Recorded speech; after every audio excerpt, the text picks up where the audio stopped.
ಎಲ್ರಿಗೂ ನಮಸ್ಕಾರ. ನನ್ನ ಯೂಟ್ಯೂಬ್ ಚಾನಲ್ಗೆ ಎಲ್ಲರಿಗೂ ಸ್ವಾಗತ. ನಾನು ಇವತ್ತು ಹಾಲಿನ ಕೆನೆಯಲ್ಲಿ ಯಾವ ರೀತಿಯಾಗಿ ಸುಲಭವಾದ ರೀತಿಯಲ್ಲಿ ಬೆಣ್ಣೆ ತೆಗೆಯೋದು ಅನ್ನೋದನ್ನು ತೋರಿಸ್ತೀನಿ. ನಾವು ಸಾಮಾನ್ಯವಾಗಿ ಬೆಣ್ಣೆ ತೆಗಿಬೇಕು ಅಂತ ಅಂದಾಗ ಒಂದು ಬಾಟ್ಲಲ್ಲಿ ಹಾಕಿ ತೆಗಿತೀವಿ, ಇಲ್ಲಾಂದರೆ ಮಿಕ್ಸಿ ಜಾರಲ್ಲಿ ಹಾಕಿ ತೆಗಿತೀವಿ, ಇಲ್ಲ ಮಜ್ಜಿಗೆ ಕೋಲಲ್ಲಿ ನಾವು ಕಡಿತೀವಿ.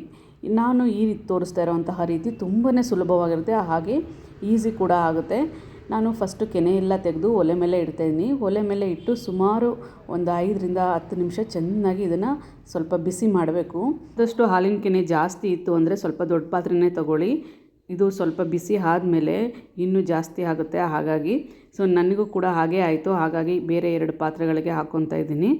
ಇನ್ನು ನಾವು ಅದ್ರ ಒಳಗಡೆ ವಾಟ್ರ್ ಬಾಟ್ಲು ಬೇರೆ ಇಡಬೇಕು, ಹಾಗಾಗಿ ಕೆಳಗಡೆ ಬಂದುಬಿಡುತ್ತೆ. ಇನ್ನು ನೋಡಿ, ಈಗ 2 ಪಾತ್ರೆಗಳಿಗೂ ನಾನು ಇದನ್ನು ಶಿಫ್ಟ್ ಮಾಡಿಕೊಂಡು ನಂತರ ಇದನ್ನು ಸ್ವಲ್ಪ ಬಿಸಿ ಮಾಡ್ಕೊತೀನಿ. ಸ್ವಲ್ಪ ಚೆನ್ನಾಗಿ ಬಿಸಿ ಆಗಬೇಕು ಹಾಲಿನ ಕೆನೆ. ತುಂಬಾ ಈಸಿ. ಯಾರಿಗೆಲ್ಲ ಆಫೀಸ್ಗೆ ಹೋಗ್ತೀರಾ ಅನ್ನೋರಿಗೆ, ಟೈಮ್ ಇಲ್ಲ ಅನ್ನೋರಿಗೆ, ಬೇಗ ಆಗಬೇಕು ಅನ್ನೋರಿಗೆ ತುಂಬ ಈಸಿಯಾಗಿ ತೆಗಿಬೋದು. ಇದನ್ನು ಸಂಜೆ ಟೈಮು ಮಾಡಿಟ್ಕೊಟ್ರೆ ತುಂಬಾ ಒಳ್ಳೆಯದು.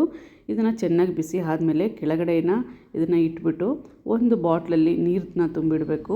ಒಂದು ಬಾಟ್ಲಲ್ಲಿ ನೀರು ತುಂಬಿಟ್ಟು ಇದ್ರ ಮಧ್ಯೆ ಇಡಬೇಕಾಗುತ್ತೆ. ನೋಡಿ, ಈ ರೀತಿಯಾಗಿ ಚೆನ್ನಾಗಿ ಬಿಸಿ ಆದಮೇಲೆ ನಾನು ಕೆಳಗಡೆ ಇಟ್ಟು ಈ ರೀತಿ ಬಿಸಿ ಇರೋದಕ್ಕೇ ಒಂದು ಬಾಟ್ಲಲ್ಲಿ ನೀರು ತುಂಬಿ ಈ ಥರ ಇಟ್ಬಿಡಿ, ಆಯಿತಾ. ಈ ಪಾತ್ರೆ ತಣ್ಣಗೆ ಆದಮೇಲೆ ನಾವು ಒಂದು ನೈಟು ಫ್ರಿಜ್ಜಲ್ಲಿ ಇಡಬೇಕು. ಅದೇ ಸಂಜೆ ಟೈಮ್ ಮಾಡಿದ್ರೆ ನಾವು ನೈಟು ಇದನ್ನು ಫ್ರಿಜ್ಜಲ್ಲಿಟ್ಟು ಮಲಗಿದರೆ ಬೆಳಗ್ಗೆ ಹೊತ್ತಿಗೆ ತುಂಬಾ ಚೆನ್ನಾಗಿ ತಣ್ಣಗಾಗಿರುತ್ತೆ. ಹಾಗಾಗಿ ನಮಗೆ ಮಾಡೋಕ್ಕೆ ಬೆಣ್ಣೆ ತೆಗಿಯೋಕ್ಕೆ ತುಂಬಾ ಈಸಿ ಆಗುತ್ತೆ. 2 ಪಾತ್ರೆಯಲ್ಲೂ ಕೂಡ ಇದೇ ಥರ ಮಾಡ್ಕೊತಾ ಇದ್ದೀನಿ. ಈ ರೀತಿ ಜಾಸ್ತಿ ಇತ್ತು ಅಂದರೆ 2 ಪಾತ್ರೆಗೆ ಹಾಕ್ಕೊಂಬಿಡಿ.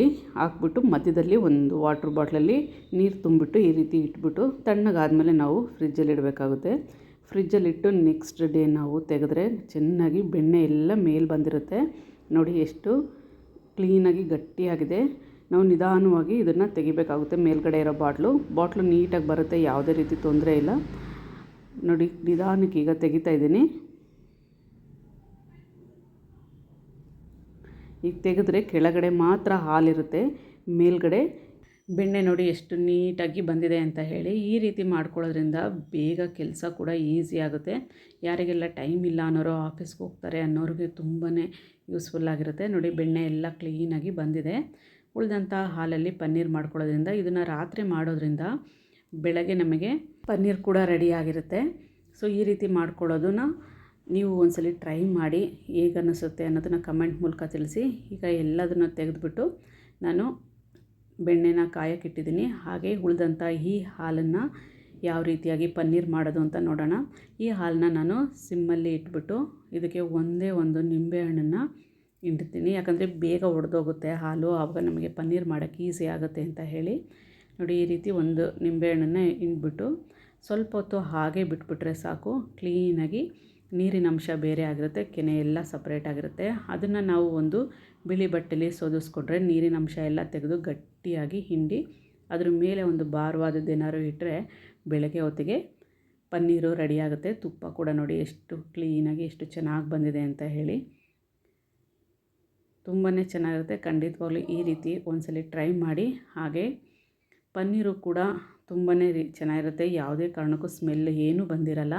ನಾವು ಬಾಟ್ಲಲ್ಲಿ ತೆಗೆದ್ರೆ ಅಥವಾ ಮಿಕ್ಸಿ ಜಾರಲ್ಲಿ ಏನಾದ್ರು ತೆಗೆದಾಗ ಉಳಿದಂತಹ ಮಜ್ಜಿಗೆ ನಮಗೆ ಏನಕ್ಕೂ ಯೂಸ್ ಆಗೋಲ್ಲ. ಯಾಕಂದರೆ ನಾವು ತುಂಬ ದಿನ ಕೆನೆ ಎಲ್ಲ ಫ್ರಿಜ್ಜಲ್ಲಿ ಇಟ್ಟಿರ್ತೀವಿ, ಹಾಗಾಗಿ ಸ್ಮೆಲ್ ಬಂದಿರುತ್ತೆ. ಸುಮ್ಮನೆ ಅದನ್ನು ಚೆಲ್ಲಬೇಕಾಗುತ್ತೆ. ಅದ್ರ ಬದಲು ಈ ರೀತಿ ಮಾಡ್ಕೊಳ್ಳೋದ್ರಿಂದ ಎರಡನ್ನೂ ಕೂಡ ಯೂಸ್ ಆಗುತ್ತೆ. ಈ ರೀತಿಯಾಗಿ ನಾನು ಎಲ್ಲ ಕ್ಲೀನಾಗಿ ಸೋದಿಸ್ಕೊಂಡು ನೀರಿನ ಅಂಶ ಎಲ್ಲ ಹೋದ್ಮೇಲೆ ಗಟ್ಟಿಯಾಗಿ ಅದ್ರ ಮೇಲೆ ಭಾರವಾದದ್ದೇನಾದರೂ ಇಟ್ಟರೆ ಬೆಳಗ್ಗೆ ಹೊತ್ತಿಗೆ ನಮಗೆ ಎಷ್ಟು ಚೆನ್ನಾಗಿ ಪನ್ನೀರು ರೆಡಿಯಾಗಿರುತ್ತೆ. ನೋಡಿ, ಈ ರೀತಿಯಾಗಿದೆ.